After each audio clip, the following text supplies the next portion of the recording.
Welcome to this episode of the Smart Leaders Sell podcast. I'm Jessica Lorimer, sales coach and leadership expert, and I am really excited to dig down into today's episode.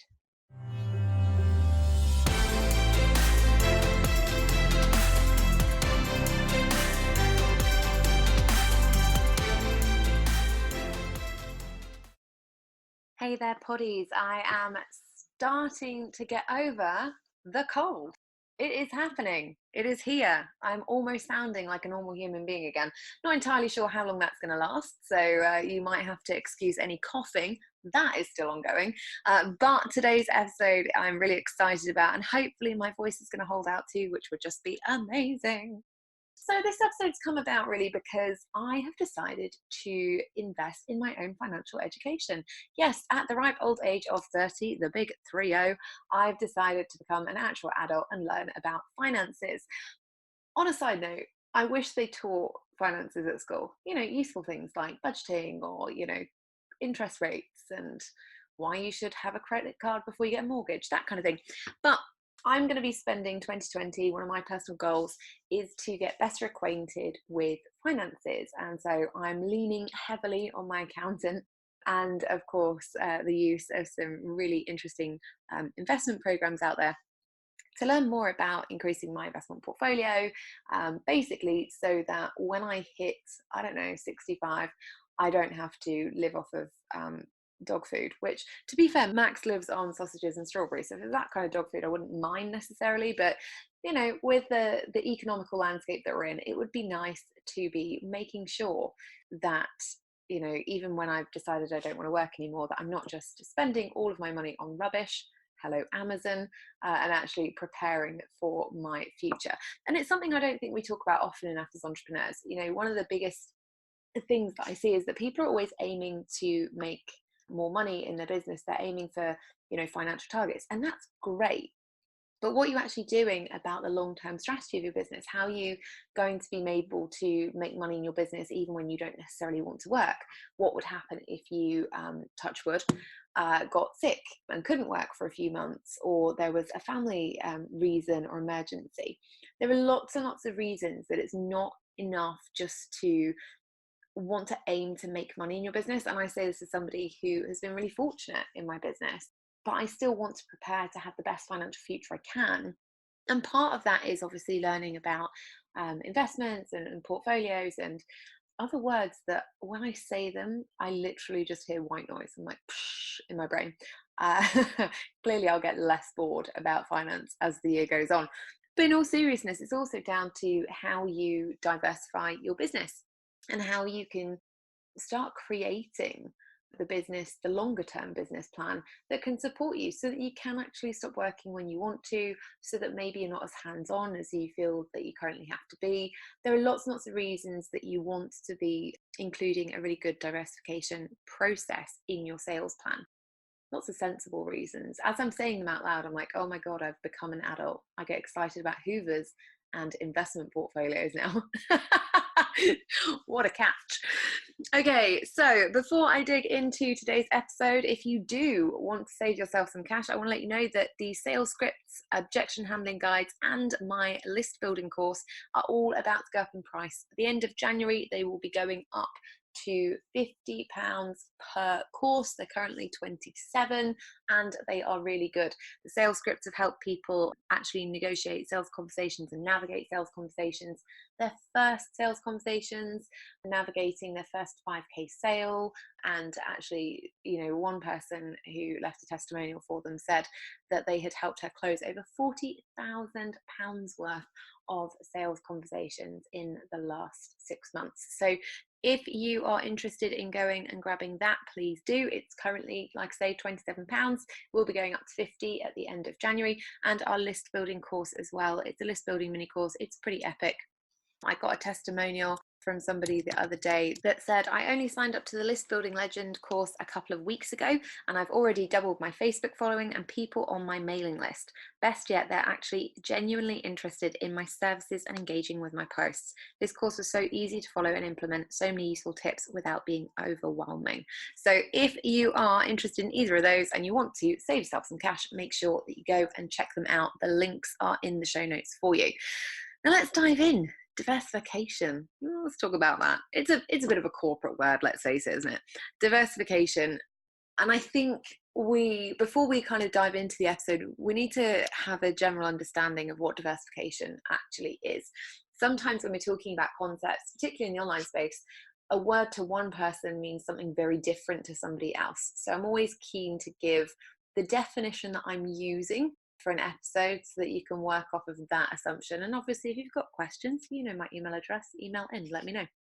Diversification, for the purposes of this episode, is a corporate strategy to enter into a new market or industry in which the business doesn't currently operate, while also creating a new product for that market. That definition has come from good old Wikipedia. Woo-hoo. And before that actually came from William Craig, I believe. So diversification is important. When we're looking at why we should diversify, there are a number of reasons. One is nobody can work forever. Okay, I love what I do. I really do. I get a real kick out of sitting with clients on calls. I love the group elements of what I do. I get really obsessed with tweaking funnels and getting really involved with making minute changes to things like headlines and titles and copy. But the reality is I'm probably not going to want to do that forever. I've had my business 6 years. I've had multiple ideal clients. I am diversifying my own business currently. You guys have been able to see the behind the scenes of that, moving into the selling to corporates arena and leading that space, which has been phenomenal. And it just goes to show that actually you can really love your business, but not always stay interested in doing it the same way for years and years and years. My business not only has moved ideal clients and industries, but also the ways in which I've worked. You know, I retired from one-to-one coaching in 2017 and only came back to one-to-one coaching on a very, very limited basis in 2019. It took 2 full years out and it was glorious.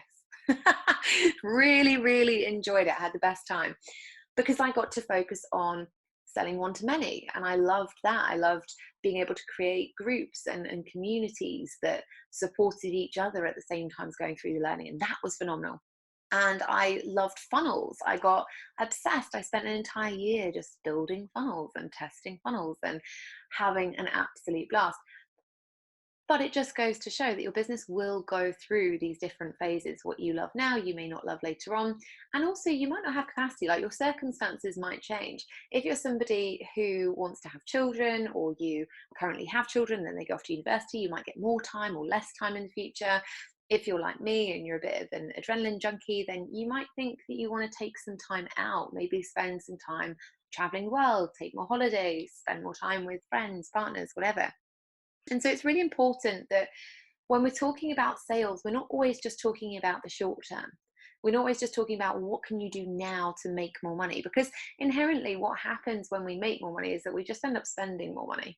Does anyone else do that? I remember being given some advice when I was about 20 that I should have taken and didn't. And my boss basically said to me that every pay rise I got, I should just put into savings, bar like 10% that I could spend extra. And I remember when I got my first pay rise and I was like, no, screw that, it sounds boring. And sure enough, I ended up just spending my pay rise on other things. And when I got my next pay rise, I was like, oh, brilliant, more money. Because as you get more money, you tend to also get more expenses, like your lifestyle tends to change a little bit. Now, my lifestyle probably hasn't changed since I was about, 26. So, there comes a certain point, and actually there were studies done in the last few years that showed that actually you can make people happier beyond a certain salary. So beyond, I think it was about 25 grand a year. It wasn't a lot, but beyond 25 grand a year, people only get marginally happier every time they make more money. Okay.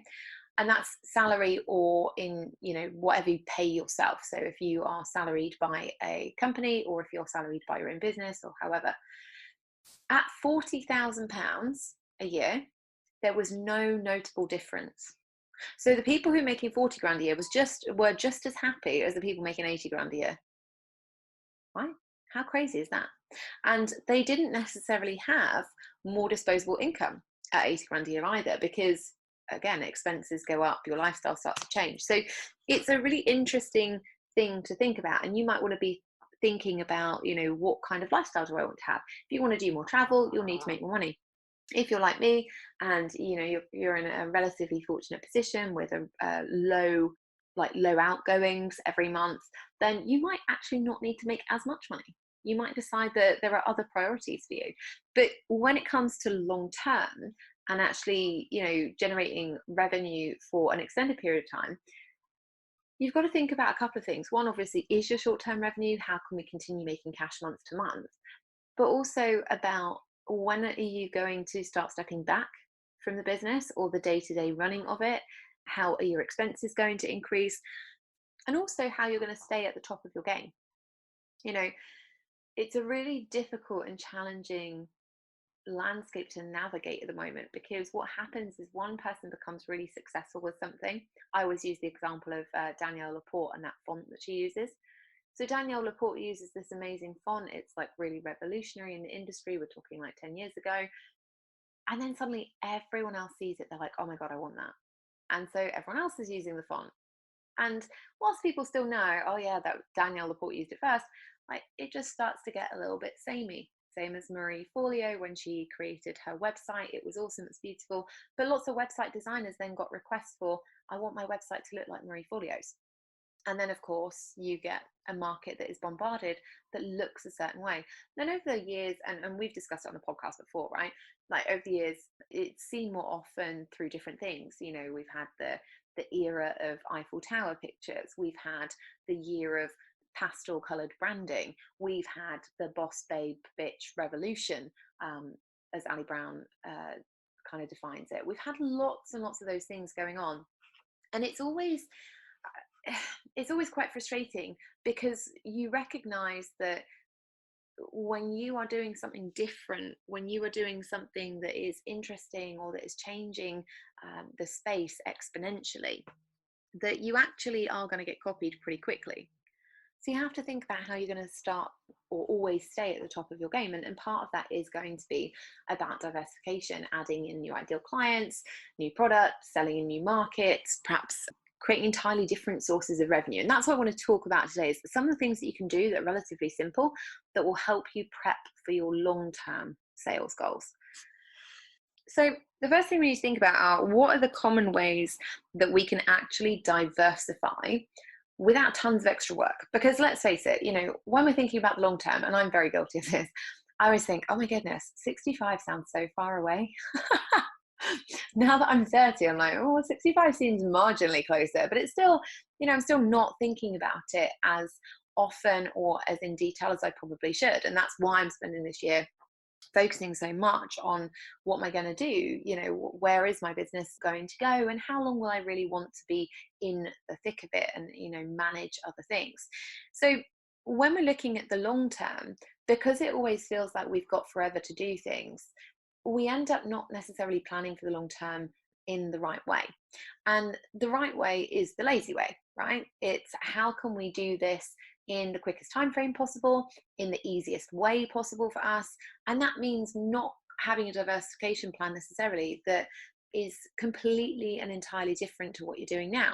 It's more about, how can I add something in that's going to be relatively easy, relatively low amount of work for me now, but that's going to pay off in dividends in the future.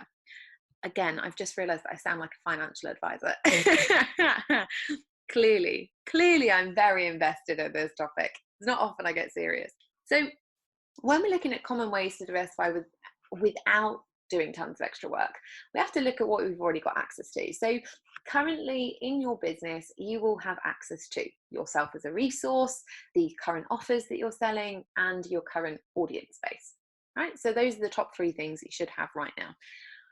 How that looks might be different to each person. You might be selling one-to-one, you might be selling one-to-many, you might have an email list, you might have a Facebook group, all that good stuff.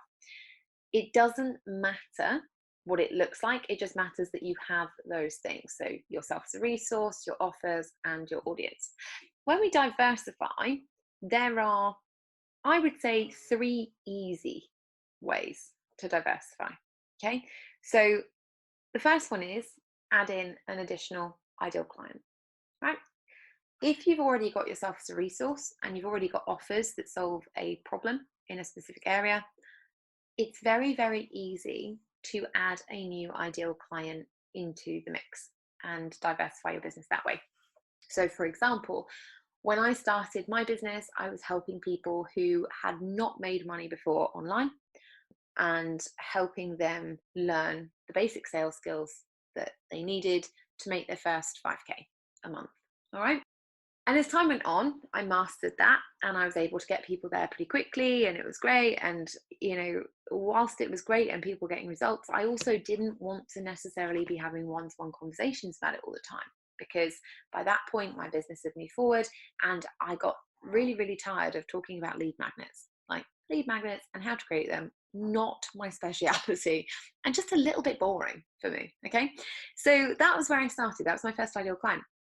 And then as I moved forward and as I started doing more in the space and practicing and honing my own skills and doing more learning development and working with clients who had got to 5K with me and said, well, Jess, now I want to make 10K a month, or I want to make 15K a month, so on, I started adding new ideal clients into the mix, because the formula that I use, my 5-step formula, it worked to get people to different levels. The activities were different, but the formula remained the same.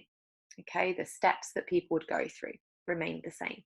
So adding in new ideal clients was a really easy way for me to diversify. And it was easy for two reasons. One, because it meant that when you have mastered your first ideal client, it's quite easy to put that on auto. Okay, if you've built an audience of people who are all following you because they want to make your first 5K a month, their first 5K a month, then it's quite easy, especially if your programs are working, to take those from being one-to-one to one-to-many, and from one-to-many to being entirely passive. And that's what I did. I went from selling the services to people who wanted to make 5K a month one-to-one, then I did it one-to-many, and then I made them entirely passive and put them on auto.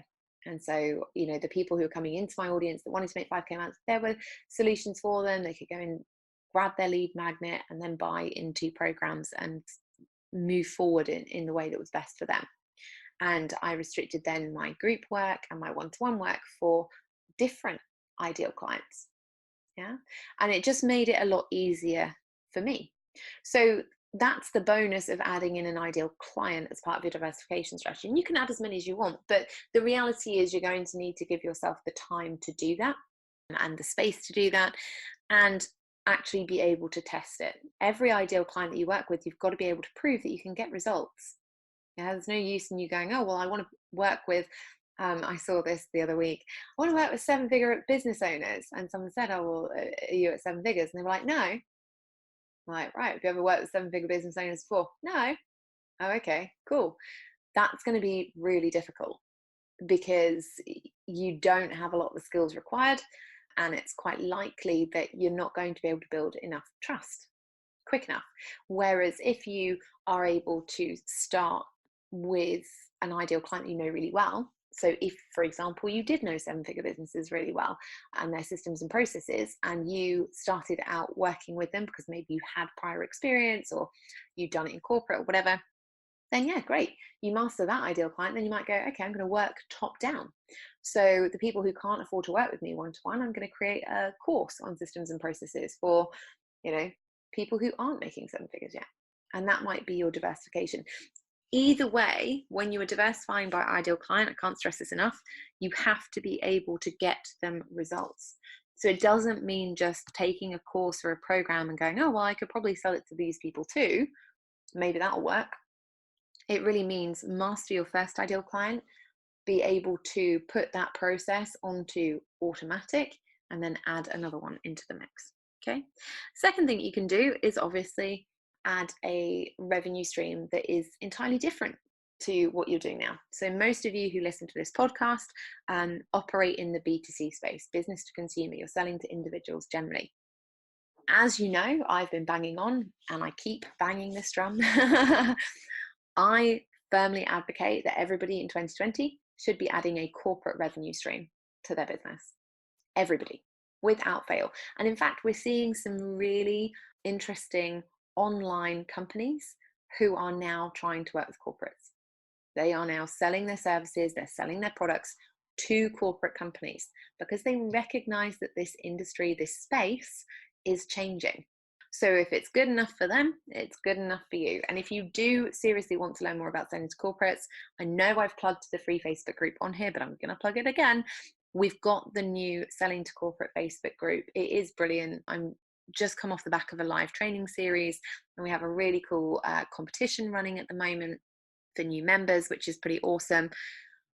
But if you do want to learn more about selling to corporates and adding a revenue stream that is selling to corporate, make sure you join, because it is a really good place to be, and there's some really good conversations and questions that are happening over there. So you can diversify by moving into a completely different space, and that means that there are a couple of good reasons for this. So say you take your business from being primarily B2C, business to consumer, and you start operating in the B2B market, business to business. Well, that's great, because now you're not competing with yourself, right? When we add new ideal clients, it's really simple and it's absolutely a great way to go. But also we are competing with ourselves for content creation space, and obviously for audience members. And we're obviously competing against our own sales for other products, because when people see products that are maybe a little bit more advanced, they might want to buy those, but it stops them buying the product they actually need or wanted in the first place. Okay, there's another whole episode on sales pages and the reasons why you should use very clear self-identifiers, but that's for another day. So when we are operating in an entirely different space, obviously we're not competing. Adding something like a corporate revenue stream is really, really simple for most people, because they can simply use a different social media platform. Rather than trying to sell their corporate offering on Facebook and Instagram, they can just set up a LinkedIn account and away you go.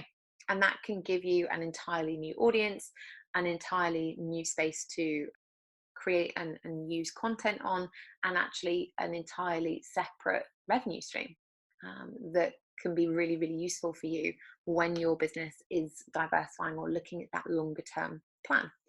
Now, most people who are selling B2C, it's really, really easy to set up a corporate revenue stream. You know, if you're a mindset coach, if you're in marketing, if you are working in the strategy space, if you're working in health and wellness, if you are working in something really, really specific like fertility for the over 40s, there is room for you in the corporate space, and it's very, very simple to do. So when you're looking at diversifying, start thinking about how you want your business to grow. If you think, oh, actually, I might not want to do one-to-one coaching forever, or group coaching forever, or even have passive income forever, you might want to build out people who are actually training other people for you. You might want to certify people who can train your method, so that you're not always the one who's having to go and deliver the actual content. That could be a way to go, and that could be a corporate revenue stream. It could be something you set up B2C, but it's about thinking longer term. What do you actually want your business to look like? Where's it going to go? And then the third thing that you can use to diversify, and this is something that, I've kind of played with in the past, and, have been fortunate enough to be able to do on some occasions, and now I'm going to be learning seriously more about it this year, is about investment in things like your own business assets or property. This is a good way of diversifying and generating future revenue that might be entirely separate from what your business actually does. But buying property, for example, in a buy-to-let capacity under your business means that ultimately you are getting paid rent every month, and potentially having like a free property. I mean free as in it's being paid for by rent, as opposed to free as in let's use this to defraud the tax office, because they're not very happy about that. Like, don't do that. They're never okay with that. And I'm not doubting it. But you can start to invest in assets or property to diversify your business over time and actually change the direction that your business is going in potentially.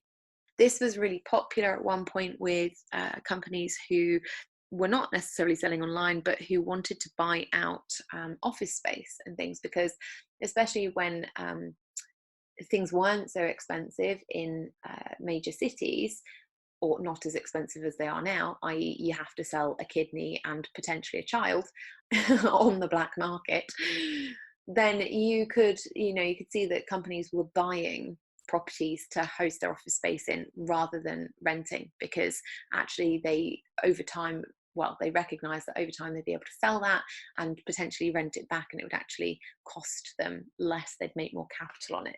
You can actually do things like that as well. It's a more complex way of diversifying, and you must always take the appropriate financial advice. I'm not a financial advisor, so in true transparency, I have no friggin' idea how you would go about some of those things, but you can diversify into investments, assets, portfolios, or investment portfolios, that kind of thing, just to give your business extra revenue in the long term that maybe you aren't having to do so much for.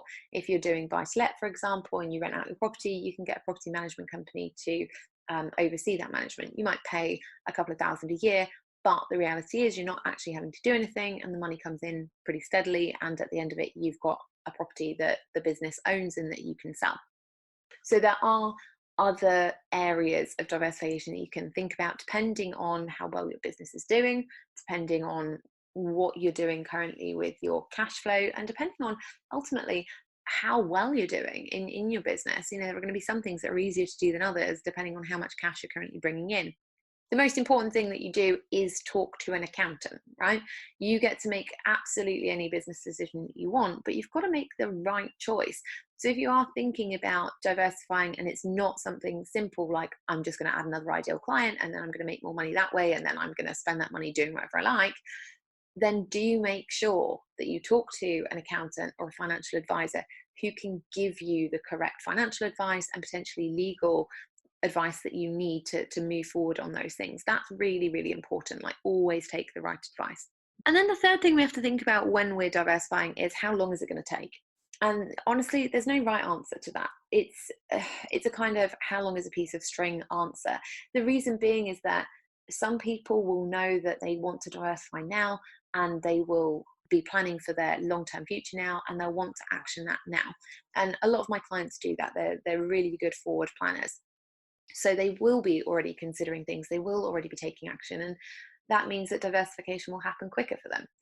You might be in a space right now where you're like, right, I need to consider diversification, but actually my biggest struggle right now is short-term cash flow. And if that's the case, then don't waste your time thinking about, well, what am I going to do to diversify my business in 10 years? Like, right now, go and focus on cash generating activities. There's actually a good episode on this podcast called three top revenue generating activities that you must do, and that teaches you how to make short-term cash. So if you're interested in that, and diversification isn't your biggest problem right now, go and look at resources to help you get a better return on your immediate cash, and then that will make your life a lot easier as well. Okay, if you've enjoyed this episode, then make sure that you have listened out for the stuff that I've recommended, the cool resources, the Selling to Corporate free Facebook group. It is there to be used. The link is in the show notes. And obviously the fact that Sales Script and the List Building Legend courses are going up significantly at the end of January. So we've popped those links in the show notes for you as well.